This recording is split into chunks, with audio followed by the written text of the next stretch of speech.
Welcome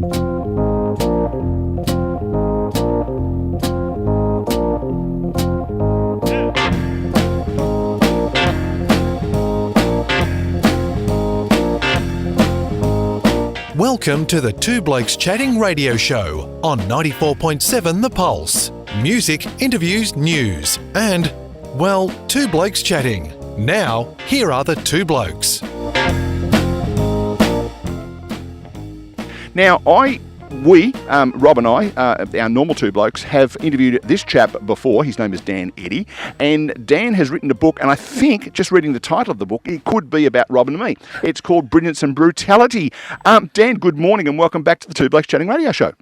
Morning. Thank you for having me, and I hope you two have got a mediator between the Geelong-Brisbane game later. Yeah, we'll do our best. Just as well it's not tomorrow, that's all I'm saying. The hardest part, actually, Dan, is that my nephew barracks for Brisbane. So it's a real tough family this afternoon. Yeah, okay, could be some quiet, there could be some non-answering of phone calls. Well, and the fun part is I'm presenting a radio show at the same time, so I'll be watching that, and it's going to be fun. Yeah. Well, I hope it's not. Thanks for joining us, Dan. We've spoken to you before about a couple of other books, the one about Peter Crimmins, the one about Peter Hudson, and we had the good fortune late last year, Rob and I, not Grant and I, but Rob and I, to meet you at a function to do with AFL Premiership players, and it was great to finally put a face to the name. Yeah. But this book, not about Hawthorn. So tell us a bit about the book and tell us, a bit about why this particular subject topic. I've always been, and you're much more handsome on radio, mate. The further away we are, the better we look. Look, 1970 grand final, obviously for very good reasons, gets a lot of publicity, and it's probably the most famous, isn't it, going around, other than 89. And but 72, I think, because of that, gets overlooked a bit. And I've always been fascinated in 72 because of the high scoring. Carlton kicked the highest score, and Richmond actually equalled the highest score in a grand final, but they lost. So that shows what the scoring was like on that day. So it was just a one-off amazing day. There's never been much really written on it, and I was fascinated by it. And then you look at what happens the next year in 73, and Richmond aren't too happy that they lost the year before, and they get a bit physical the next year. And we know what Neil Barham and a few others did that day. So allegedly. Oh, sorry, I'm just throwing in case Barham's listening, that's all. Yeah, no, he admits it happened. Yep. But he, so to look at I thought, why not look at the story from both angles, and we sit down with Carlton people and Richmond people and try and understand what that rivalry was like over a probably 7-year period there where they played off in almost every grand final. Yeah, because I'm just old enough to remember that, he said with his tongue firmly pressed into his cheek. And, in those days, there were kind of 4 teams that everybody in my school barracked for, and nobody barracked for the others. And they were Carlton, Collingwood, Essendon, and Richmond. Now, down in this part of the world, of course, there were 1 or 2 Geelong supporters, I suspect, as well. But in Melbourne, they were the 4 big ones, and they were massive, weren't they? Not just big, they were massive clubs in those days. Amazing, yeah. Essendon had come off the back of a lot of years of success, but then you had Richmond and Carlton sort of come up around the same time together in the mid to late 1960s. Barassi arrives at Carlton, Tom Hafey arrives at Richmond, and you get them starting to try and show who was the king of the jungle, so to speak, and it meant that Richmond play off in the 67 and win that one. Carlton win 68, Richmond 69, Carlton 70. The Hawks stuff it up in 71 for them, but then they're back again in 72-3, and then Richmond play again in 74. So for a 7 or so year period there, there's if you didn't barrack for one of those couple of teams, you were booking in early September. Collingwood always went close, but they couldn't quite go to the next level. But they had some great home and away seasons during that period, but they just couldn't get it together in finals, and that's when Carlton and Richmond really put the foot down. So if you didn't barrack for either of those 2 teams, you were pretty depressed come September. Yeah, being a Fitzroy supporter around there, normally somewhere around about my birthday in the middle of May, we could put a line through it. That's right. Yeah, it is a bit like that. Yeah, it was all about the big guns, and you sort of knew how the home and away would end up playing out, and it's amazing how long they were able to stay up there. Those 2 or 3, 4 teams were able to stay up there for so long. And how much of this was around what I'll call unrestricted recruiting rules? Like these days, the draft and the salary cap and all that sort of stuff. There were some big names changing clubs at that time. Yeah, it was just Graham Richmond at Richmond, the great famous secretary of the same name. He was the man, obviously, who went around the country and just recruited everyone, and he was able to do that up until the end of 67, start of 68, when zoning came in, and then he was restricted to where he could go, which limited him a little bit. But until then, Richmond had stockpiled a pretty handy list that was going to sustain it for the next 7 or 8 years. And Carlton was similar. They obviously had Big John Nichols could go out with Barassi, and they could go and recruit, and they had Brownlow medalist Bert Deacon, the secretary, out recruiting for them, and they were able to do the same sort of thing. And those clubs, particularly Carlton, had a lot more money to throw around than other clubs like Fitzroy, as you say, and a few of them. So they were able to stockpile, but then zoning came in, and it started to change things, and that sort of happened towards the end of the Tigers' great reign in 74. They're starting to get caught up by other clubs by that stage, but they certainly made the most of it while they could. Well, tell us, Dan, about some of the people that you got to speak to about this book. I know you do your research a lot. Who did you get to talk to? Yeah, well, I got to sit down with John Nichols, which was, intimidating and terrific at the same time. And he still has a very sharp memory, Big Nick, so it was good to pick his brain. And I've done a bit with Alex Jezelenko in the past, so I had a lot of stuff from Jezza that I was able to incorporate. And I'm close friends with Brent Croswell, so Brent was able to share a lot of stories. And David Mackay lives not far from me. He's down in Inverloch, down my way, so he was terrific. I got to a fair few of that Carlton team, and then Richmond, I was rapt to speak with Ian Stewart and Neil Baum and Sheeds and KB I'd spoken to in the past, and a few others. So there was a real mixture of both clubs, and I also got to sit down with Tom Hafey's widow Maureen and Graham Richmond's widow Jan. So, and the sons of Alan Schwab as well, who was the secretary at Richmond. So I tried to, and I spoke with umpires.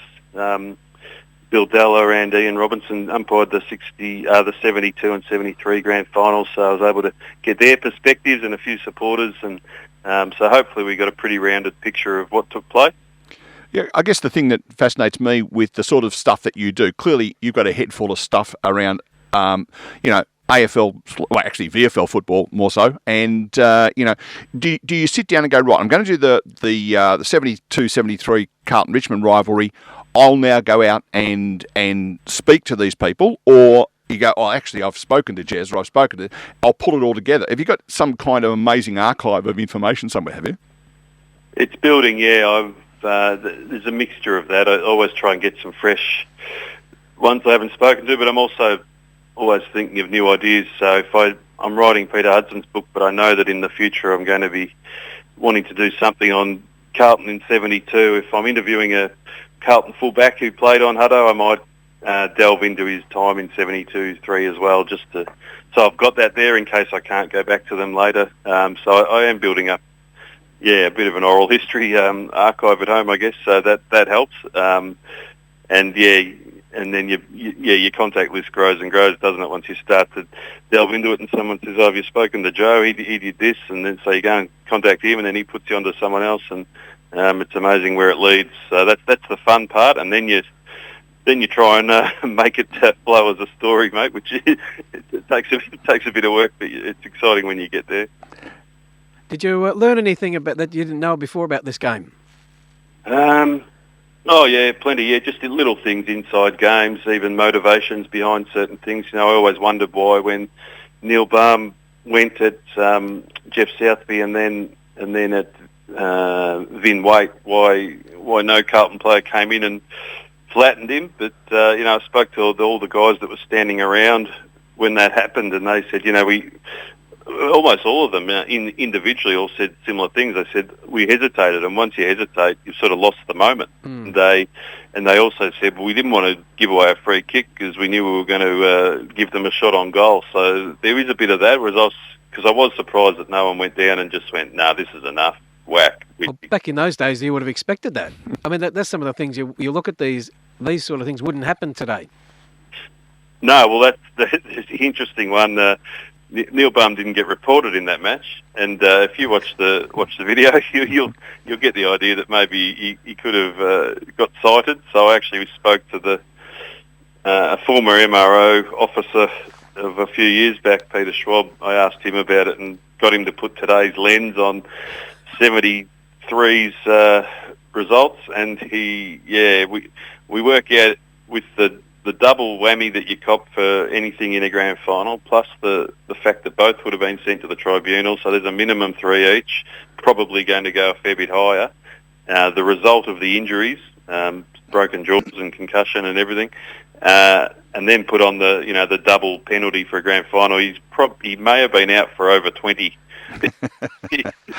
Well, Alistair Lynch got 10, he didn't land 1.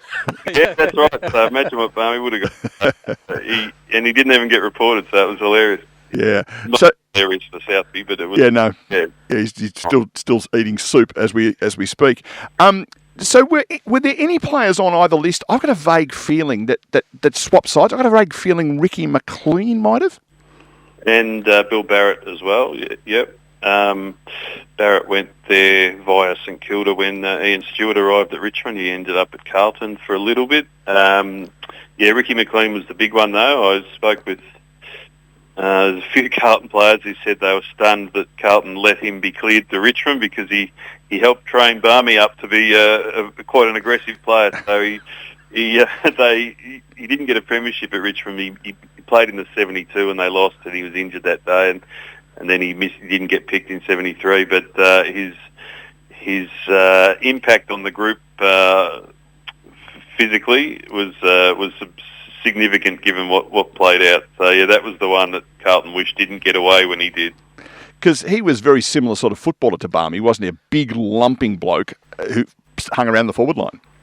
Yeah, and again, both lovely blokes off the field, but didn't mind crossing the white line and getting fired up. So, but he could play, Ricky. Yeah, he was a good player. He was in and out at Carlton. He obviously had a fair list of players there to try and get picked in front of with your Jezzers and those guys floating around. But he did all right in his time at Richmond. He just got injured, missed out. He was a lot of players say that he was quite a player on his day. A good kick for goal. Obviously, could hold his own in a marking contest. He's a big guy. So he's one that I wanted to. And you get guys like Lindsay McGee, these sort of guys that come in that. Robbie McGee, sorry, who come in from another club and provide a real key role and a real physical presence as well. So some great characters in both teams. And again, my recollection of those times. So I was 10 and 11 when this is happening. So it's a schoolboy's memory, if you like. But Richmond and Carlton had this opportunity to go out and say, "I tell you what, we need a Robbie McGee." And they would go and get them. Like, there was no trade. It was just, and obscene amounts of money, like $25,000 were being paid as clearance paper fees. bag somewhere? Yeah. No, that was up front. That was they'd say, there's a clearance fee of $25,000. And you go, what? That's a lot of money. It was outrageous there for a little while and nearly sent some clubs broke. That's where it was at back then. But it did send one club broke. That's dear to my heart. Yeah, well, that's right. But even Richmond and that were rock bottom in the 80s. So it did. Even Collingwood was struggling. So it got out of hand. But it is an interesting time around then because you're starting to get the Players Association starts being formed in 73. So you've got all that starting to happen. Some contract issues at different clubs, and it's starting to be a real changing time in the game. And then North Melbourne come in, obviously, with the 10-year rule, and they suddenly are able to recruit a lot of big-name players, and they changed the game in a marketing sense and everything in the mid-70s, so with the likes of Barry Cheatley and those kinds. So it was a fascinating time. That's why I love that decade. I'm starting to run out of teams to write about there. I would like to look at North Melbourne's era. I think that's pretty fascinating too. But yeah, because I think that rule was almost written for North, wasn't it? I don't mean for North, as in it was exactly what North needed to get themselves into premiership contention. Yeah, and they had the right blokes off the field with Albert Mantello and Alan Aylett and Ron Joseph and Barry Cheatley, as I said, who were able to grab that and run with it straight away before all the other clubs really got their head around exactly how important it was. So I find that, North Melbourne changed the game in a lot of ways, actually. And I quote Alan Aylett in the book talking about how North Melbourne had become the new leader the new driving force by the mid-70s, and Richmond was still probably focused on the old school days and hadn't quite worked out how to do it the way North was starting to do it with marketing and all the things they were doing. So, the North Melbourne took it to a whole new level, and then the league's just grown and grown from there, hasn't it? Was this game on TV? How did they broadcast the footy back then? It wasn't live into Melbourne. It was, you could watch it that night at, I think, maybe 7 o'clock. Otherwise, you had to jump in your car and cruise up to Canberra as quick as possible and watch it. You could watch it live there. I think maybe in Tassie as well. But if you're in Victoria, there was 73 is interesting actually, because there's a big strike. There's a strike with people who broadcast the games because they wanted it live, and the VFL didn't want it live, and it was a major thing all through the week. And it was like that every year for about 3 or 4 years, and it wasn't until 77 was the first one. Yeah, because I can remember growing up wanting to watch them, and that's like that'd be an interesting story in itself, how it all changed, because this grand final we're talking about, it's like the end of an era almost, isn't it? Yeah, it's the last. 75's the first colour one, I think, maybe. Yep. Before, but 73 is a black and white. It's not live. If you can't get in the ground, you're listening to it on the radio, and then you're desperately waiting for, say, 7 o'clock at night to watch the full replay. So Neil Baum's stuff you didn't see until probably 9, 10 o'clock at night, and already people in the pubs who'd been at the game would be talking about it. So it's a very different time, isn't it? Even there's no grand final parade until the late 70s, so you haven't got that build-up, but there's still massive build-up. In Katoggio, I spoke to him, and he was picked for his first full senior game in the 73 grand final, so you can imagine how nervous he was. Wow, Every person in Carlton was stopping him, patting him on the back. He said, by Saturday I was that worn out. So I was sort of running in quicksand. Yeah, and I think, the people talk about the 70s, but a lot of it was about brutality, wasn't it? Well, it was, yeah. And that's, as we say, Barmy didn't get even there was not one report in that 73 grand final, yet as soon as people mention that game, people think of it being the most violent thing they've seen. So it shows the time it was in. And there was a Jeff Hook cartoon, the famous Hook cartoons. There was one of them in the during the 73 season. It was a picture of a mum and dad sitting at home watching TV, and the footy was coming on the TV, and it said I think it had like a rating R or something, and the caption underneath was mum saying, "Quick kids, out of the room, the footy's on." It really summed up where, there was a lot of talk around what was violent, what wasn't, but there was also a lot of talk straight after the 73 granny about, was this the worst thing we've seen, and then guys are speaking up from the 50s saying, "Well, you didn't see the 58 grand final, did you? Or you didn't see the bloodbath. This was a walk in the park compared to that." So it was still part of that era, but they were starting to try and highlight the fact that it was getting too violent. But as we know, we saw some stuff in the 80s that was still pretty bad as well. Yeah, I was going to mention, I was reading your blog, Dan. You've got a story there about the 89 grand final. Obviously, there's been lots of books, but that was fascinating to read too, about the brutality in that particular game. Yeah, I mean, geez, if they had have drawn, if Geelong got one more goal and that was a draw, it would have been very interesting to see who played.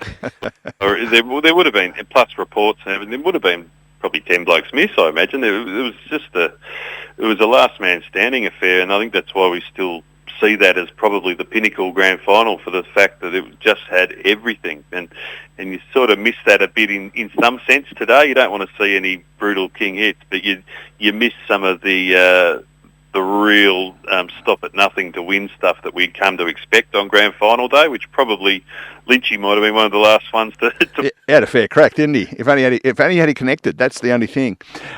Yeah. Of course, on the evening of that grand final in 1973, people were saying that's the most violent thing I've ever seen, and Channel 10 said, "Hold my beer, watch at 1:30 tomorrow when the VFA grand final's on." Ah, yeah. Because you reckon that was a brutal, that VFA stuff in the 73 4-5, just...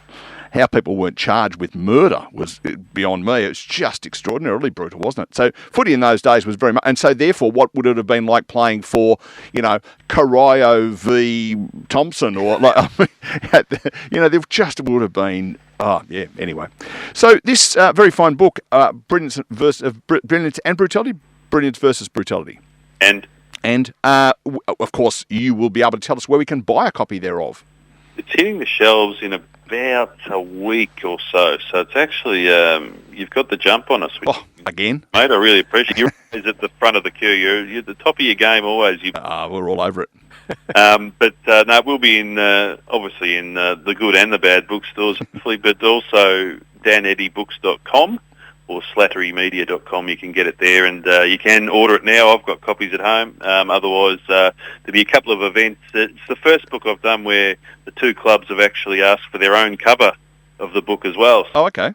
That's good. Versions, but the Richmond cover you can only get at the Richmond shop, and the Carlton one only at the Carlton shop. But we're going to be doing a signing with players from those teams at the clubs at some point in August. So stay tuned jump on the Dan Eddy Books Facebook page, and you'll be able to find out details there as soon as I have them. So did it take you long to come up with the name of the website, Dan Eddy Books, Dan Eddy, who writes books? Yeah, no, I had to spitball it for a while, and I've got a 6-year-old son. I got him to throw some ideas around, and it was a real challenge. But look, I think we stuck on a really unique one. Yeah, no, it's good work, well played. And of course, the most important question in local footy is who have the Parrots got today?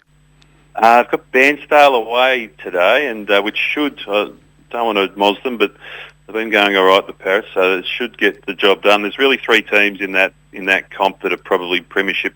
Parrots have been the best team for the last few years, but they're challenged by Moe and Wonthaggi. They've both knocked them off this year, so it's going to be a really tight. That top 3 is really the keys to that one. And Dyson Heppel's brother Aaron is playing for the Parrots. He's going pretty well. So former Essendon VFL player. Yeah, exactly. Yeah, and Dice gets down there when he can, and. So they're on track. I think they're still on top, or they might be just second now by percentage. But they're going all right, the Parrots. And I've been doing a podcast on the Parrots, actually, Talking Parrots podcast. You slipped that in nicely. By the way, Grant's looking completely baffled. It's the Leongatha Parrots. I had a feeling. Gee, I tell you what, if Leongatha plays Wonthaggi in the granny, it'll be on for young and old, won't it? That will be a Brilliance Brutality type affair. Yeah, ex-Collingwood premiership player Jared Blair's the captain coach there. Yeah, my daughter, as you know, lives in Meenian, and so I know of how much the good folks of Wonthaggi hold the Leongatha people in high esteem, and vice versa. That sounds like if that happens, Neil, we might have to have a road trip. We might be down there, I reckon. It'll be on for young and old. And of course, I lived in Moe. So at one stage, I'm a bit of a Lions fan down in that part of the world for obvious reasons. So there you go. And the grand finals played over at Moe. Oh, even better. Fancy that. Having a home ground advantage for your grand final. I've never heard of that happening. Doesn't happen at Geelong, does it? Only happens in Brisbane once. What's that? Only happened in Brisbane once, and that was the year everyone got to play at Brisbane. Yeah, I know. It's spewing, eh? Yeah, never mind.